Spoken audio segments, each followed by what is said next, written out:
daddy. I fucked that nigga. Lately, the internet has been aggressively targeting Rihanna. Comment sections are brutal on her. Let's talk about a silent code of conduct the society has written for women. It is the rule that says, once you hit a certain age or once you have children, you are supposed to quietly disappear. Or at the very least, if you still want to stay visible, you are supposed to look like you never aged, never gave birth, and never changed. You know that everyday youthful look, right? Lately, the internet has been aggressively targeting Rihanna. I was single because I would have fucked the shit out you and you was pretty, This is my nigga. Yeah. Baby daddy. I fucked that nigga. People are criticizing her recent onstage performances, pointing out that she was staggering, moving slowly, and allegedly lacking the energy she used to have. Comment sections are brutal on her. They are claiming she has lost her spark, lost her flair, and they are openly shaming her new body shape. I mean, this is unfair. But let's be clear here. This video is not about Rihanna. Rihanna is simply my reference point because she represents a battle that millions of everyday women are fighting in silence and nobody wants to talk about it. Look at how our culture handles women. On one side, we have celebrities like the Kardashians who chose, allegedly, to undergo intense cosmetic procedures just to stay snatched and beautiful. Now, let's be fair. We should never even shame anyone for that. If you have the means and it makes you happy, do whatever works for you. Your money, your style. But on the other hand, we have Rihanna, who essentially says, this is who I am right now. This is my natural self. And because she refuses to hide the reality of a changing body, the internet punishes her for it. This highlights a deeply rooted culture of ageism and misogyny that tells women their value expires the moment they look like human beings instead of teenagers. As a nurse, when I watched those videos of Rihanna on stage, I don't see a woman who has lost her talent. I simply saw a textbook presentation of postpartum biological reality. It's really telling on her. Let's first talk about what actually happens to a woman's body after childbirth. Maybe this will help you to understand.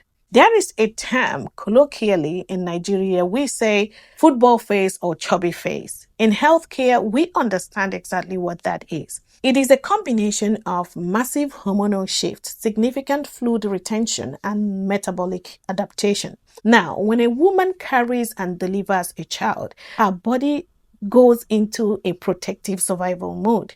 It retains fat and fluid to support life, to heal, and to nurture, that life. This is not a flaw and should never be. It is a biological necessity. And then we also have the physical fatigue. When people complain about her staggering or lacking that, sharp 20-something agility on stage, they are completely ignoring the physical toll of maternal exhaustion. Your body in your 30s and 40s is fundamentally different from your body in your 20s. The cellular recovery time is different, and this happens to both men and women. The metabolic rate is different. You cannot expect a woman who has recently gone through back-to-back pregnancies to move with the same reckless, youthful energy she has had a decade ago. Expecting a mother's body to function like a flawless machine without a recovery period isn't just unrealistic, at least from a medical standpoint. It's completely absurd. Now, we are talking about somebody who had back-to-back pregnancies, 3 back-to-back pregnancies. Now, beyond the physical changes, we have to look at the immense mental and emotional load. Rihanna isn't just balancing a music career. She is navigating a relationship and a marriage. She is raising very young children. Tenaciously, she is managing a massive multi-million-dollar empire. Think about the sheer volume of decisions, stress, and sleep deprivation that requires. Yet, the public expects her to step onto a stage and look entirely unaffected by the gravity of her life. This brings me to a major issue in our culture today. It's really exhausting. The toxic side of influencer culture. Every day on social media, women are bombarded by fitness influencers telling them, you don't have to get fat after babies. You need to rise up your game. You have to stay snatched. But let's look at the socio-economic divide here. Let's look at our pocket. Staying instantly snatched right after giving birth is a luxury. It requires expensive trainers, private chefs, nanny networks, and high-end cosmetic surgeries. What about the everyday women who don't have the money for that? What about the mothers who are stretching their budgets just to survive, but still feel forced to spend their last dollar on weight loss teas, waist trainers, or risk procedures because society tells them their natural shape is unacceptable? If the internet can mercilessly shame a billionaire icon like Rihanna for having a normal, natural postpartum body, what chance do everyday women think they have? It creates a deeply damaging psychological burden for women who cannot afford to buy their pre-baby bodies back. We have to be realistic here, because this leaves me with a critical question which needs to be confronted. Does marriage, family, and aging actually reduce the flair and the spark of a woman? For me, the short answer is no.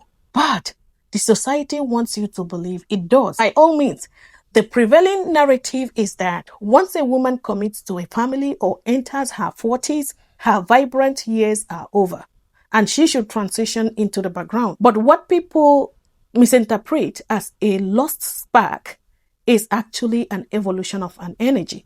A woman's flair doesn't die when she gets married or has children. It gets redirected. The energy that used to go entirely into external validation and youthful performance now goes into building a legacy, nurturing a family, sustaining a partnership, and surviving the daily grind of life.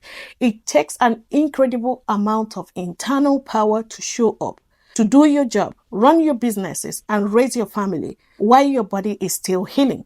That isn't a lost spark. That is profound resilience. We need to stop equating a woman's spark purely with her sexual appeal or her ability to fit into a size 0 dress. Seriously, we need to be realistic here. As a nurse, I was trained to look at the whole human being. The whole person, mind, body, and environment. And right now, the environment society has created for aging and postpartum women is deeply toxic, guys. We have to build a culture that accepts, respects, and protects women at every single stage of their lives and in every single shape. We should not have to wait for women to look 100% the way they did in their 20s to give them their flowers. Whether a woman chooses to get her body surgically altered or chooses to embrace her natural body, like Rihanna, she deserves respect. Aging, guys, is a privilege. Childbirth is a monumental physical feat. It is time we start celebrating the strength it takes to evolve, rather than shaming women for refusing to stay frozen in time. Thank you for watching. Let's keep the conversation going in the comment section below, and I will see you in the next video. If you love this video, make sure to give me a thumb up to it, subscribe, and share it with people who might be interested in the same topic.